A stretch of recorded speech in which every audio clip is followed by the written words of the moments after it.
Hello, in front of me I've got iPad 10th Gen. In this video I'll show you how to find and manage display settings.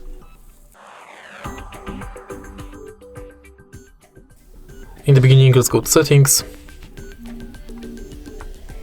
enter display and brightness, and now you can change between light and dark mode, enable or disable automatic dark mode and schedule it. Next, you can change text size,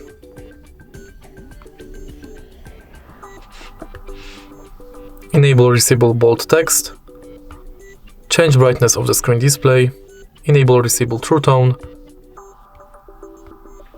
night shift that you can also adjust and schedule. In the end, you'll be able to change auto lock. And that's it. If you find this video helpful, please leave like, comment and subscribe.